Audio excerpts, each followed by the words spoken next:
Insignificant Events in the Life of a Cactus by Dusty Bowling. Chapter 11.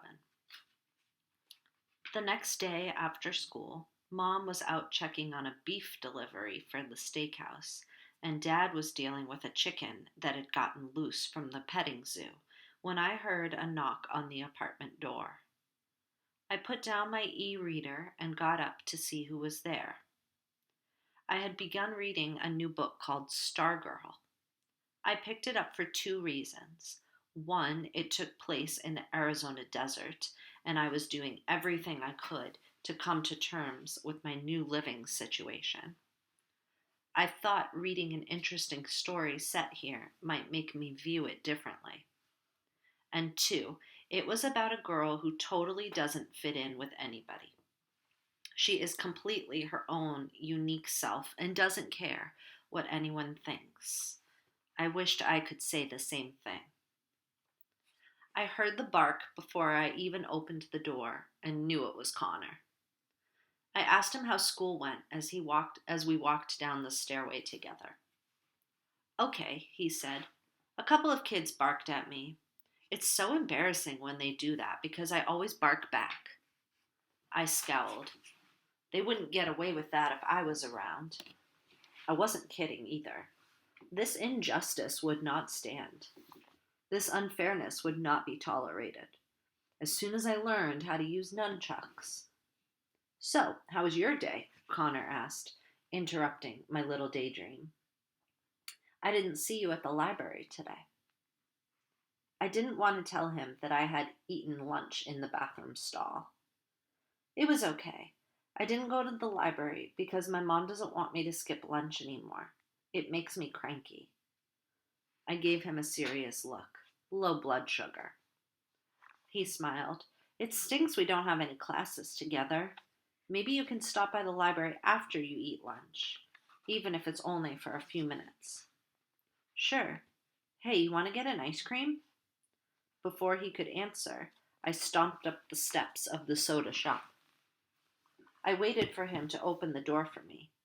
Not that I wasn't capable of opening it with my chin and shoulder. I just figured I'd let him be a gentleman. But he opened it begrudgingly and scowled. I don't think I want any. How can you say no to a free ice cream? I said as I walked to the counter.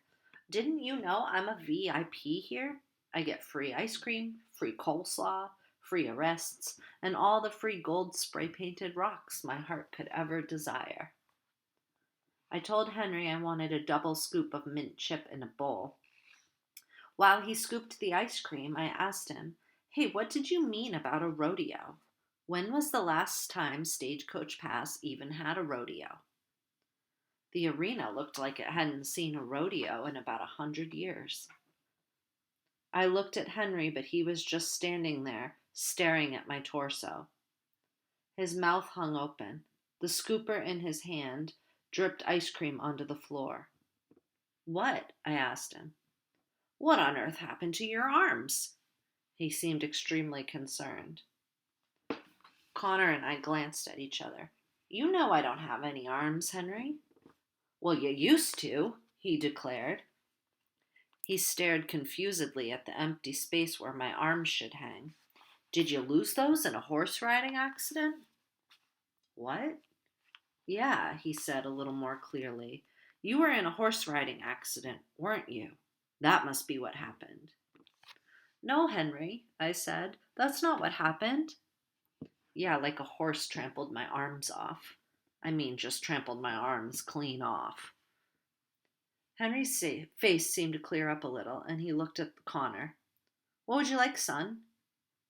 Nothing for him, I said. He's on a strict diet of air. As Henry continued scooping my ice cream, Connor whispered to me, That was so weird. I know, I whispered back. Henry placed a scoop of chocolate on the counter.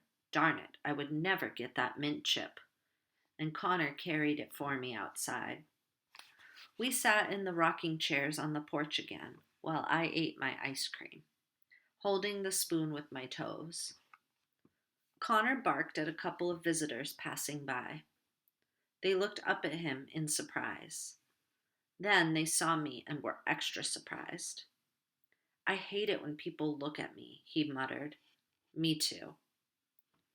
Connor turned his attention to me. You're really good at that. At what?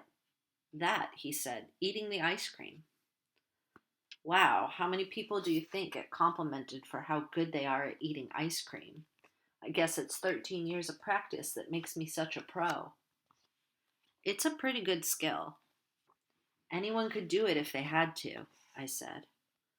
Connor shrugged. So what do you think that was all about in there? I have no idea. Henry is a very confused person. Connor and I heard a squeaking sound, and we both turned and looked at the soda shop window. Henry was cleaning it with a spray can of whipped cream.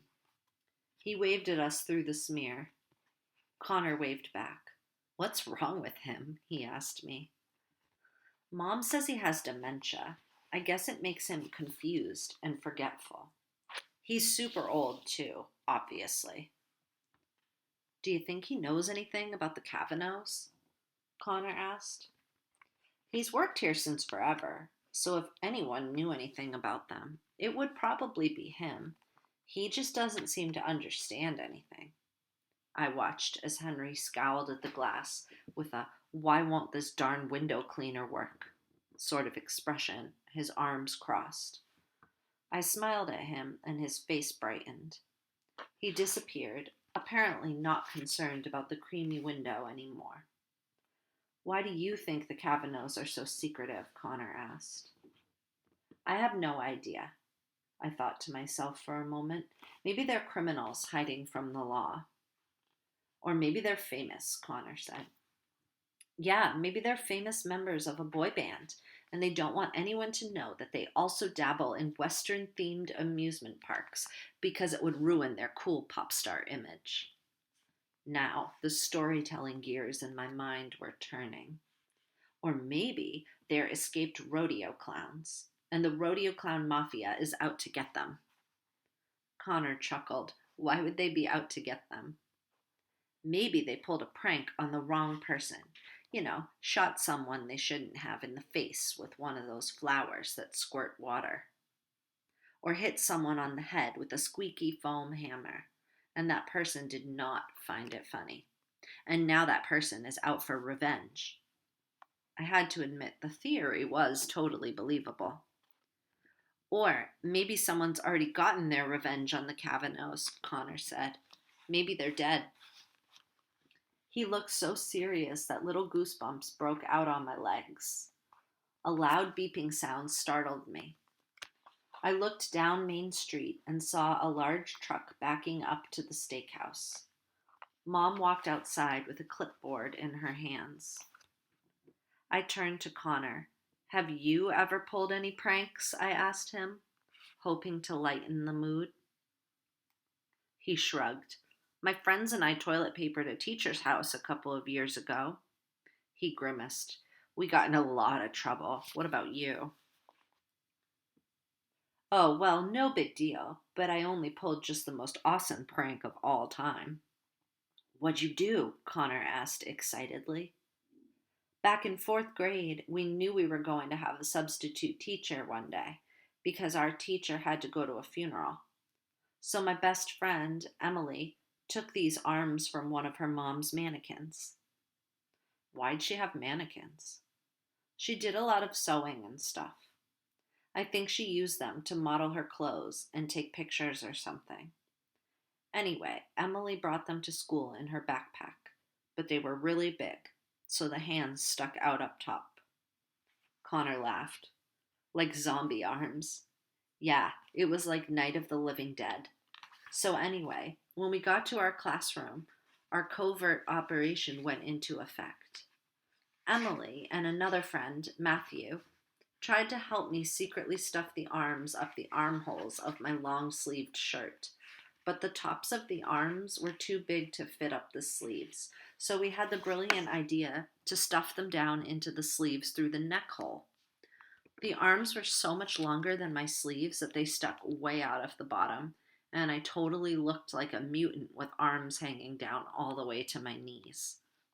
But we decided we'd come too far and had to go with it anyway. Matthew held both of the mannequin hands in his to hold the arms up. When the teacher called for us to all take our seats, I yelled out, "Matthew, let go of my arms," and he pulled on the fake arms. The idea had been that he would basically pull my arms off and then hold them up over his head in triumph, howling like some wild barbarian. Cool, Connor said. Yeah, I agreed, it would have been. What our dumb fourth grade brains had failed to realize, though, was that because the arms wouldn't fit up my sleeves, they wouldn't completely fit down my sleeves either. The arms got stuck about halfway out. Matthew yanked on them, but they wouldn't come out of my sleeves. So what happened? Since the arms weren't coming out of the sleeves and our plan was totally falling apart, I started crying out, "Oh no, my arms! You're tearing my arms off! I can feel my arms being torn off at the sockets right now as we speak. Oh, the humanity! My poor arms!" Everyone was laughing, but the sub just stared at us. Matthew gave up and went to his seat, so I did too. My sleeves were so stretched out that the arms dragged on the floor next to me as I walked, and I had to maneuver around them to sit down at my desk. Connor covered his mouth. "Oh no, did you get in trouble?" "No, the sub was actually pretty nice. She didn't tattle on me to the principal or anything like that, though she did make me wear those stupid arms until lunchtime." Connor laughed. "I bet you looked pretty silly." Yeah. I don't know if I'd call that the most awesome prank of all time. Yeah, it was kind of a fail. Epic fail, Connor said. I looked down at my bowl of ice cream, already melting into a soup in the heat. I didn't feel like eating it anymore. After all, I had really wanted that mint chip. "You want the rest of this?" I asked Connor. He shook his head. I turned my attention back to the steakhouse. "You know, the gun show is starting in about an hour." I grinned mischievously to myself. If I'd had hands, they'd have been doing that evil finger tapping thing right below my chin. Connor gave me a confused look. "So?" I put my ice cream down and jumped up from my rocking chair. "Follow me." Connor followed me to the steakhouse, where Mom had finally finished up with the delivery and the truck had left. We snuck around to the back entrance and made our way to the kitchen, where cooks, busboys, and servers were all bustling around, getting ready for dinner. We stood secretly behind the giant commercial fridge. Connor and I watched in disgust as a busboy mixed a giant vat of coleslaw with his hands, his arms buried in it all the way to his biceps. He was wearing a tank top, and we saw he had coleslaw juice dripping from his arm hair.